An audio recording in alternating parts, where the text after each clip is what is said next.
Hi, so this is my Triumph Tiger 1200 Rally Explorer 2022 version. I got it in September last year.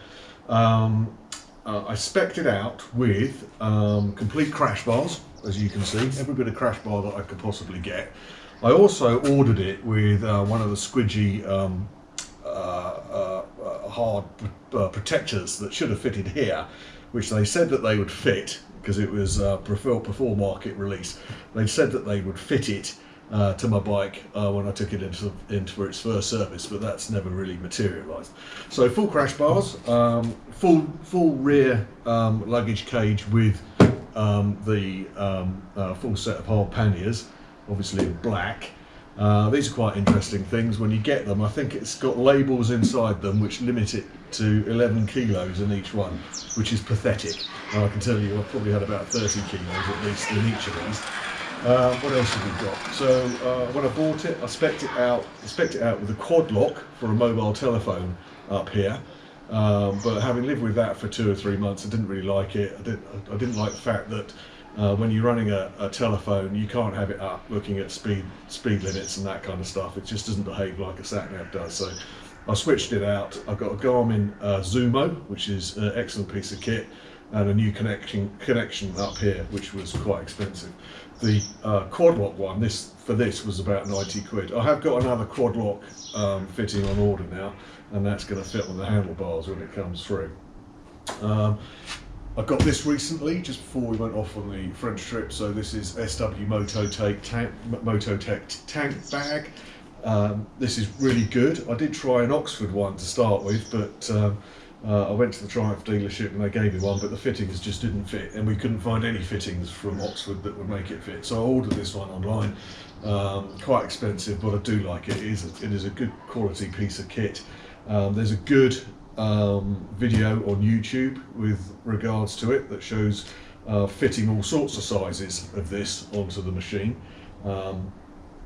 This is probably one of the smallest ones, and they were talking about not having quite enough clearance when you turn the handlebars and it nudging, but I don't think that's a particularly good deal. This is a good purchase, so I like that. So it's pretty much fully spec'd out. No, actually no, there's more to it. So in fitting the Zumo, what I've also done is put a Thunderbox underneath this seat. Now I didn't strip all the fairing off to get that in. I'll show you how I've done it. Okay, so I've got a Thunderbox stuck in here, which I run the sat-nav off of. Now I watched a number of YouTube videos about how to get this actually fitted onto the machine, and a lot of the videos were recommending stripping all the panelling off and everything to get it through. It looked like an absolute nightmare. I think there's about at least 5 or 6 pieces of fairing that need to come off. A very complex bit, so I didn't go for that. I found another YouTube video which suggested just threading it through, so that's exactly what I've done. What I've done is I've taken just a piece of plastic strip, which I got from a DIY shop.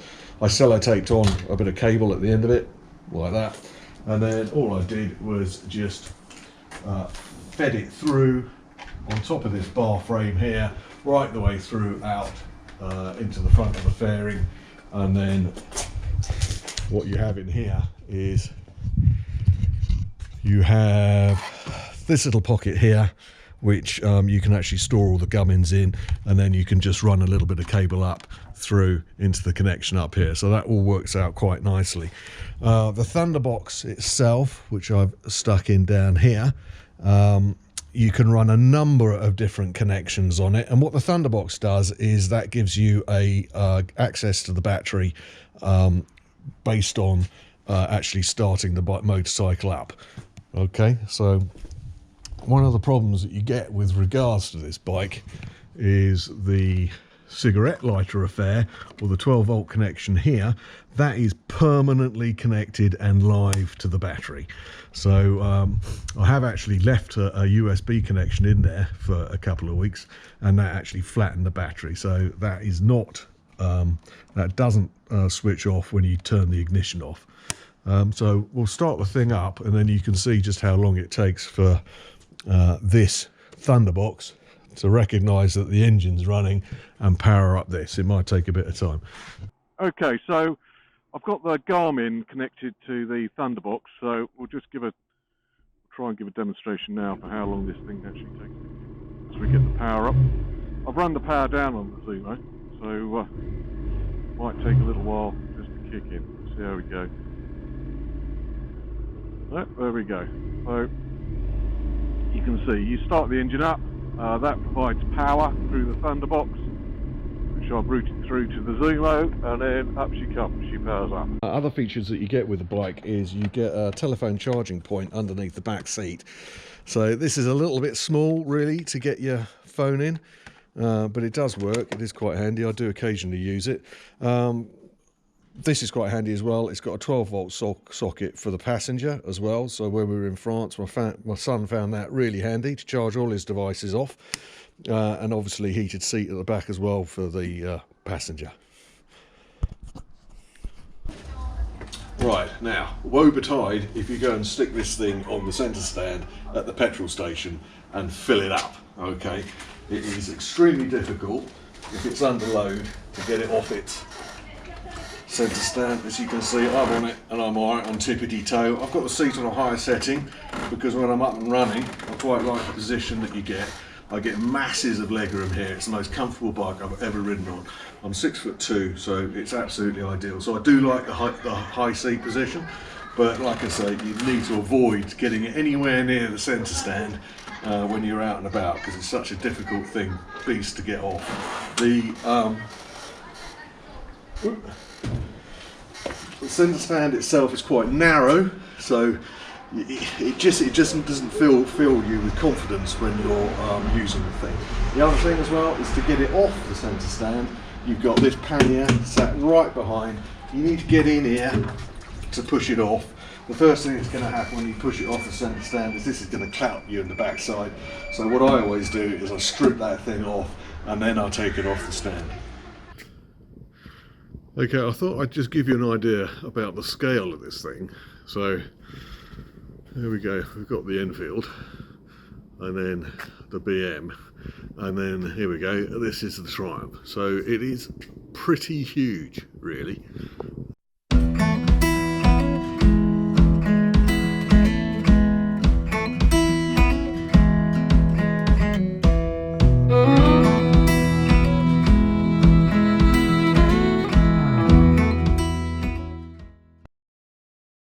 Okay, so this is our first annual review of my Triumph Tiger 1200 Rally Explorer, which I've been enjoying quite a bit for the last 12 months. So this is just an update really on how I've been getting on with it. So just some high-level specs on it. So it's a 1160 inline triple, 150 horsepower, and I think it's about 135 Newton meters of torque on it, so it's quite decent performance wise, and it's shaft drive. So let's get on it, see how she goes.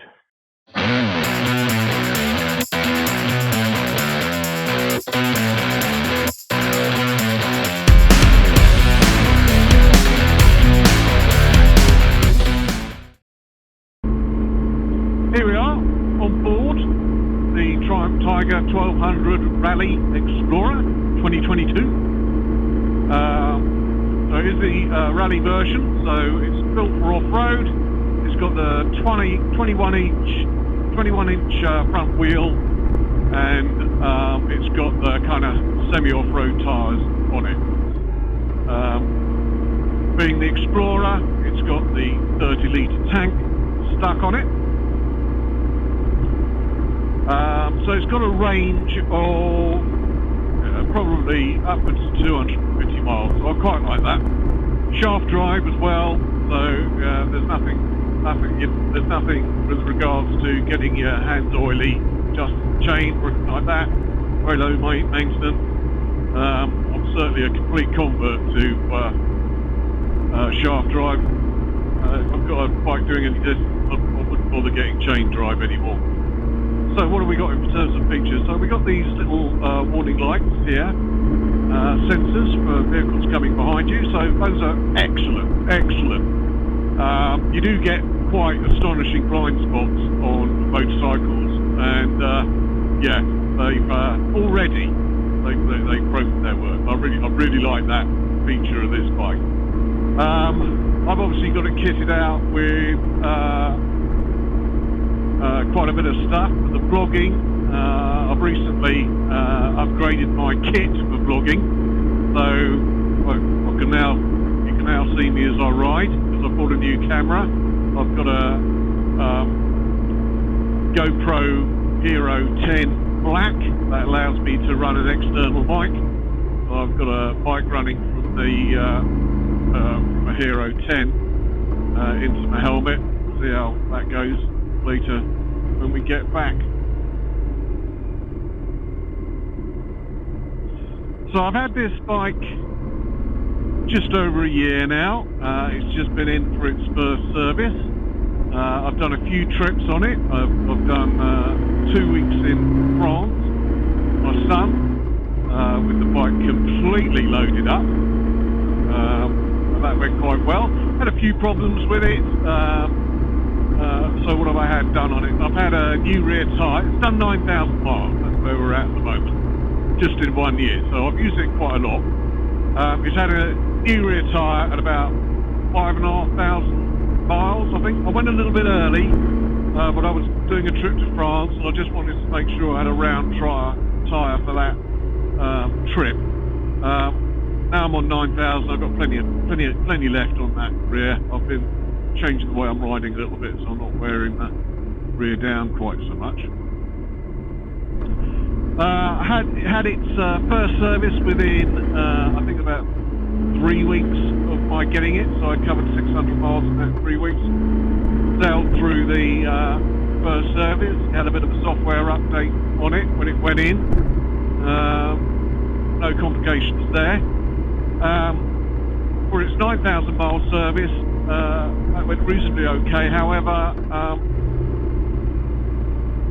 it needed new front disc pads at 9,000, so I must have been hauling on the brakes quite a bit. That might have been going through the Alps 2 up with quite a lot of kit on it. I should imagine that's worn down quite a bit.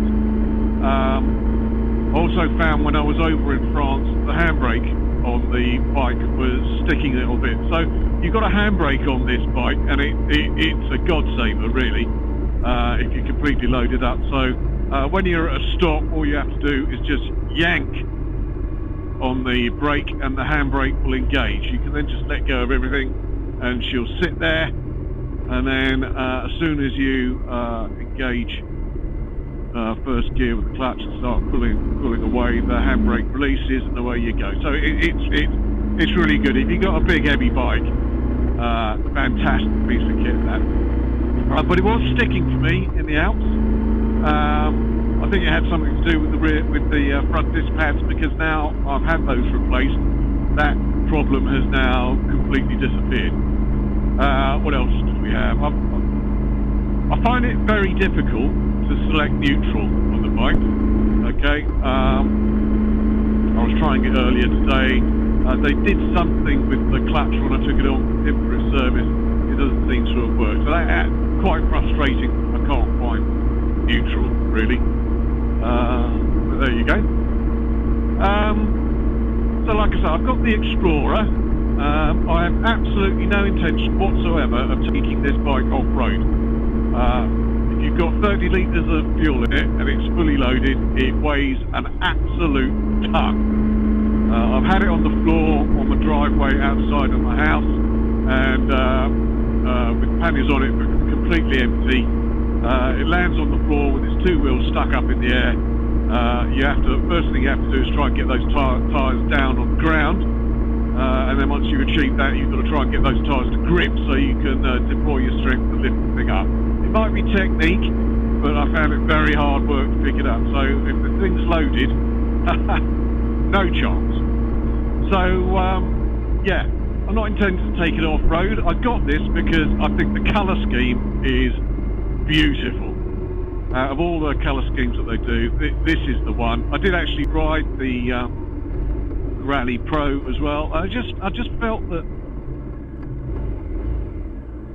this was just a nicer road. I'm not sure if that was the 21-inch wheel that was just giving it a slightly different handling characteristic, but I got off the Pro and sat on this, and yeah, this was just lovely. You got to bear in mind, I'm 57 years old, so I'm not after an outright sports bike these days, and I'm after something just a little bit softer, really. And this ticks the boxes. The other thing I like about it, it's massive, and I'm quite large too. So I'm 6'2", and this is way off the ground. Way off the ground.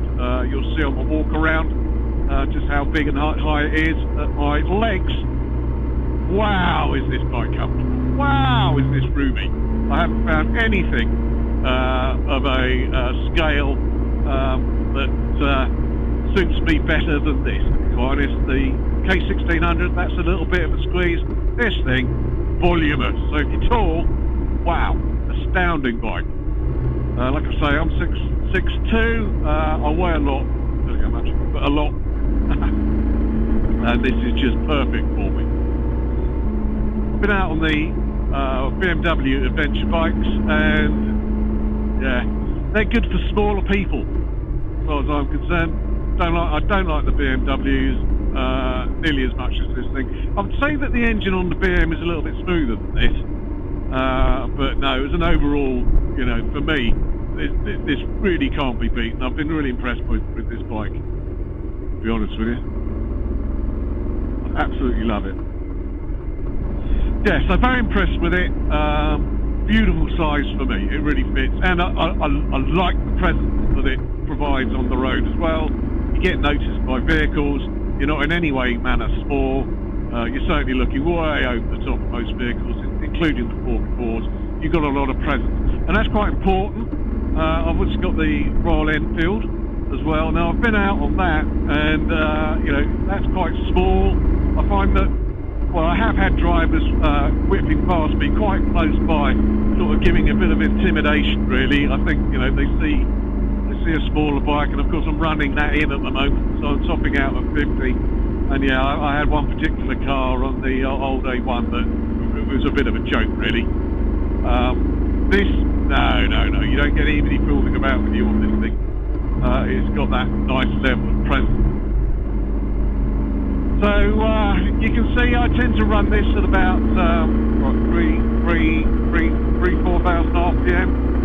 Just take it up to 4,000 RPM now in 6. You can do with 65. So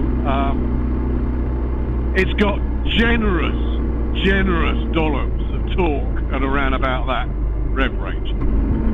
I'm not really interested in a bike that's going to be ballistic. But this has got a lot of grunt around about that level. I like running the bike at that level. It's not too vibrant, it's got a nice chug about it, plenty of dollops of torque. It's just a nice place to be, comfortable, not too frantic, nice and smooth. So ideal, absolutely ideal, like that. I do use the gearbox quite a bit, so even though it's 1200, I will tend to try and stick in that 3 to 5 rev range, typically. That's where I'll run it. I haven't really used the upper ranges of the rev range available on this much at all. Very infrequently I've taken it up to 8. On occasions that I have been quite surprised about how quickly the speed builds up on this machine. So what else have I got to say with it? It's got a clutchless gear change. That's really smooth. That works absolutely beautifully. So we're just kicking it up and down now between 4th and 5th. That works very nicely. It's certainly smoother than using the clutch most times. If you're chugging at very low revs and you're switching down a gear, it can get a little bit funny about it, but you know, if you're up in above your 3 range on the RPM, it's going to be quite slick. Now, when I first got the bike, I was pretty nervous about tipping this into bends quite high up. So that took me a while to settle into the idea of dropping this thing down into bends. What I tend to do nowadays is just, make the body move, the head move, I'm moving into a bend. kind of makes you feel a little bit more secure when you're going round. It gives a bit of impetus to the bike to actually drop in. So I'm not scratching it. I haven't put the pegs on the ground or anything like that. I should imagine it would do it. But I'm certainly dropping it down a little bit more now than I did when I first got it. So you know, I think if you're willing just to move your body around in the bends, slip out, she responds, moves around quite nicely. So it is a nice responsive ride. I think we got a bit of a straight coming up in a moment, so we'll see if we've got a clear run on it. We might just open her up a little bit.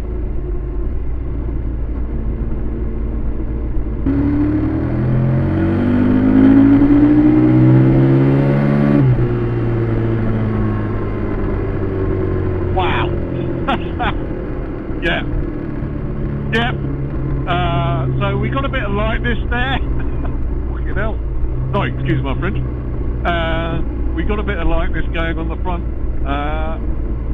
She had a lot more to give as we were getting up to the 9 grand mark. She was starting to pick up and come alive. So, yeah. 150 horsepower, 135 newton meters of torque.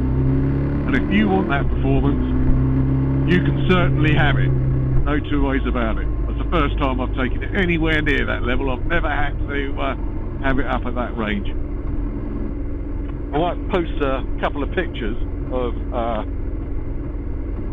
this bike loaded up from the French trip.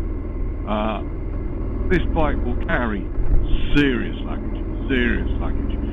So, as I've said on the walk around, the panniers themselves, they're pretty big. They got little labels in there which say don't stick any more than 11 kilos in them. Yeah, okay. Pointless having a pannier of the size that these are and then putting a label in that says 11 kilos max.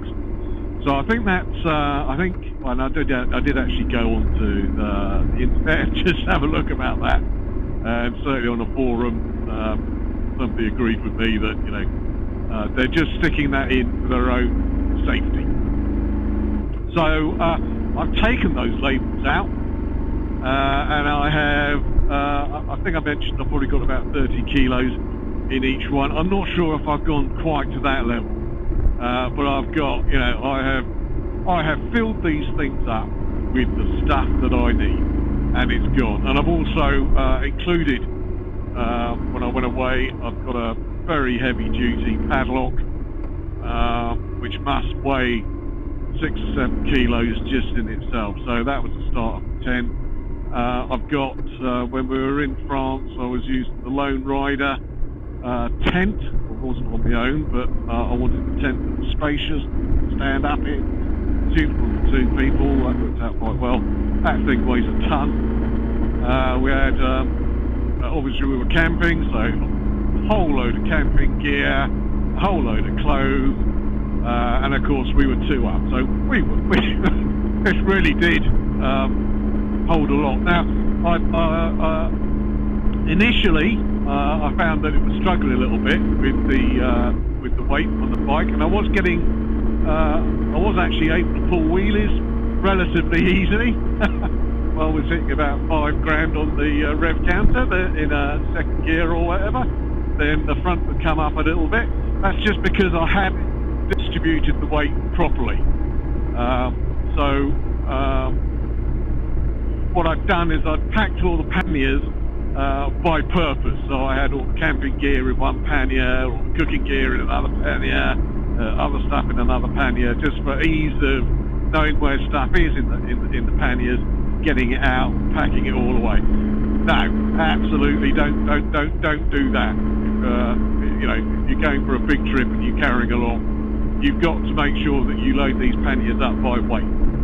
So once I'd done that and I redistributed the weight lower down in the side panniers, get the top of the top box quite light, drop down and strap the tent clothing the duffel bag, we had the clothing on top of the side panniers. That really substantially dropped all the weight down, and the characteristics of the bike just changed immediately, even with the son on the back.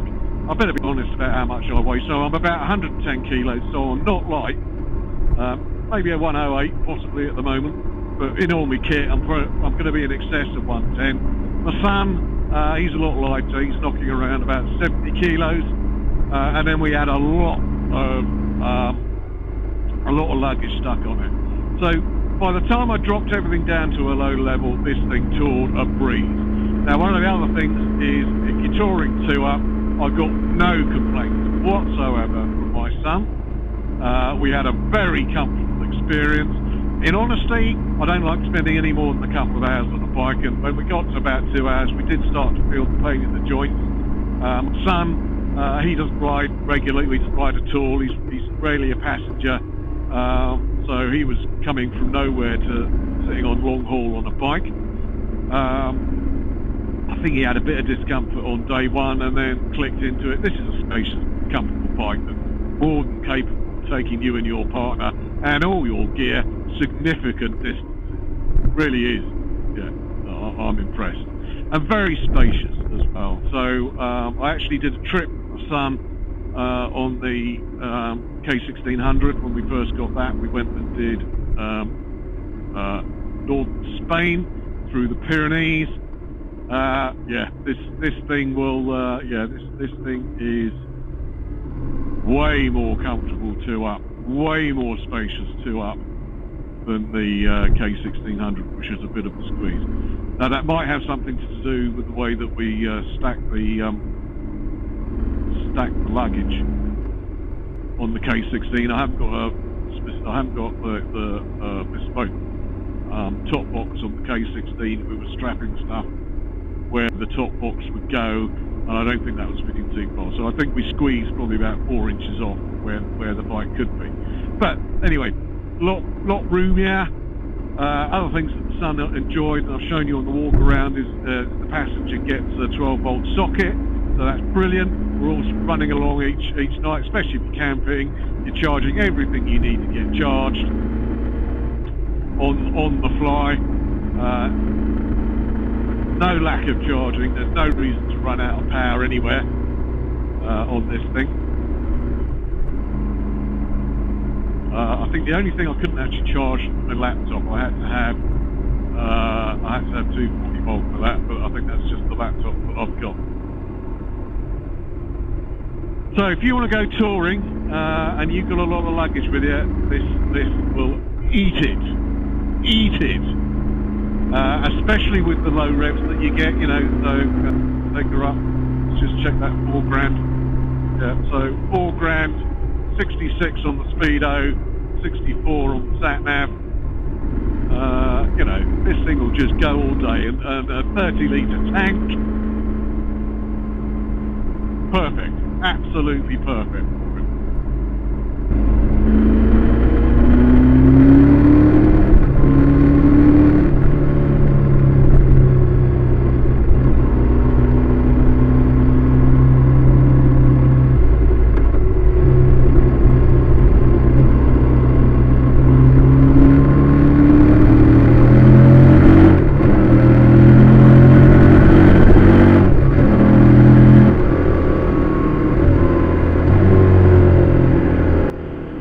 She picks up quite nicely. Senior body into the bend, she'll respond. I haven't got very big nudges when it comes to bends, I'll be honest. This is quite a nice stretch, this. It's good and open. You get quite a bit of visibility around the bend. See, we hit a bit of a divot in the middle of the road. She gave a bit of a sway, but you know, quite sure-footed. Tight right coming up now, or tight-ish, not amazing. Just dig around that, and then we've got a left that leads immediately into G. And now we're into Kimball. Drop the speed down. So what are we now? We're up to 3 in the afternoon. Just all are up here. So good. There we go. I'll put the handbrake on. You can see it's kind of turned green down there. And then we'll just lift the clutch and pull away. You can see the little green handbrake light goes off and you're away. Brilliant. Marvellous. It's got that on the BM 1600 as well. I'm not sure if it's got it on the GS's or not. Maybe the new model's got it, I don't know. But for a big, otherwise intimidating bike, absolute godsend. Now, let's be clear on this. This is a big bike, okay, but once you get it up on the go, it is quite nicely balanced. I had a go on a Ducati Multistrada, I think it was, not so long ago. The Multistrada, no, the Ducati Adventure bike with the V4 engine on it. Now that thing, that's incredible, that one, in terms of its balance, its low speed capability, quite astonishing. This isn't quite up to that mark, I have to say, but you get it going, and she's very steady. Like I say, even I'm a little bit on the toes when I pull this up to a stop at 6.2. I have got the seat on the higher setting, because, as I said, I like the space for my legs when I'm running along, comfort. So that works for me. So yeah, it's a big beast, but once you got her moving,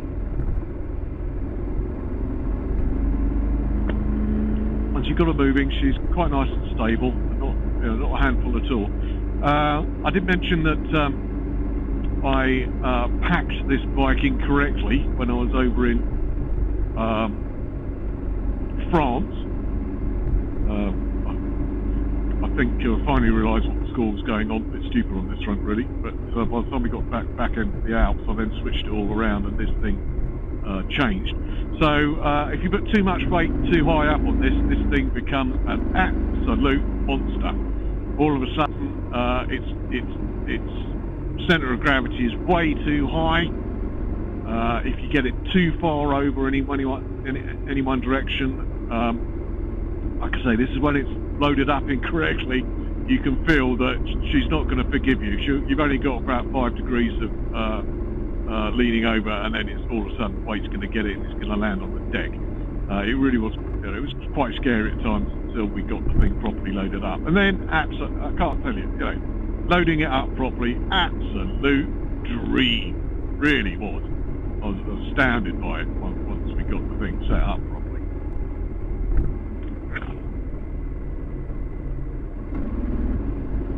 So she's nice and stable. I think probably the 21-inch build contributes to that. Let's just quickly do this bike. I'm still in a car. 730. Clear it out now. Drop the speed back down.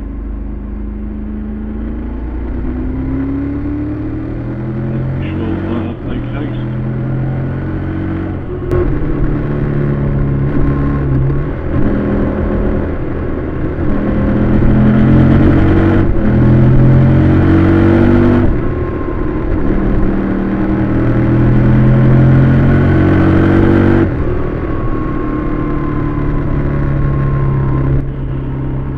There we go, bit of a spin.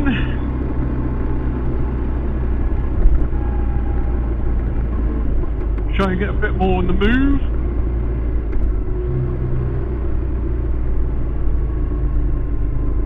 Of course, the other delightful thing about this bike as well, because it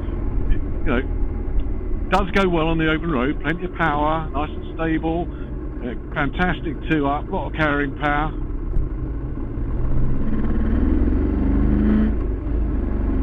But of course, the other thing that you've got is massive suspension. So that means that this thing just eats bumps. So if you've got any sleeping policemen or speed bumps, cancel the indicator, then you haven't really got to slow down too much. This will just eat any anomalies in the road. So, bearing in mind the condition that the road surfaces in the UK seem to be getting into these days, with no bother about fixing potholes or smoothing these things out. It's becoming this is becoming more and more of a good choice just for running on the open road, to be honest.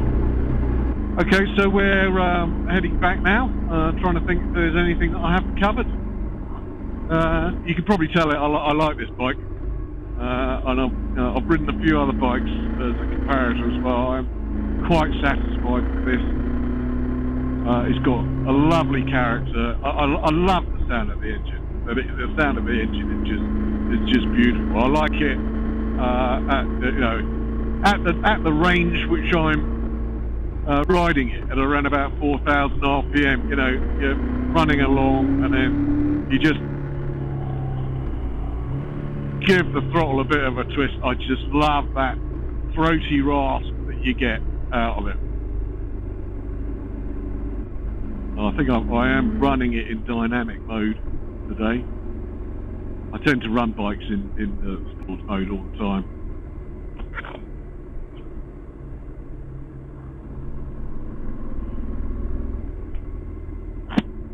Unless it's really wet. Yeah, you may as well have the power available. So you never know when you're going to need it.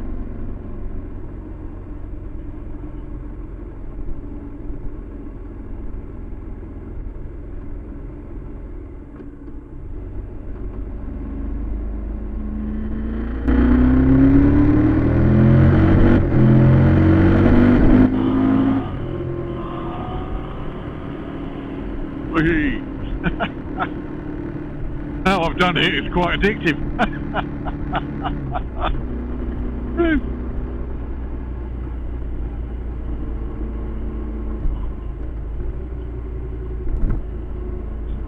Put this tractor. You do.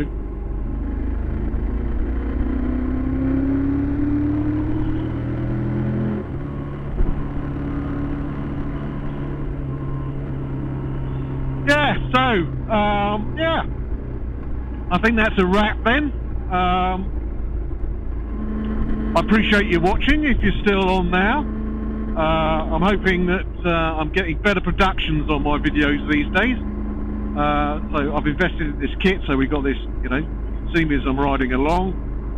I've decided to feature myself a little bit more in the videos to you know, brighten things up, get things a bit more interesting. If there's anything else you think I can do to improve, let me know in the comments. Otherwise, thank you very much, and I'll catch you next time. Bye.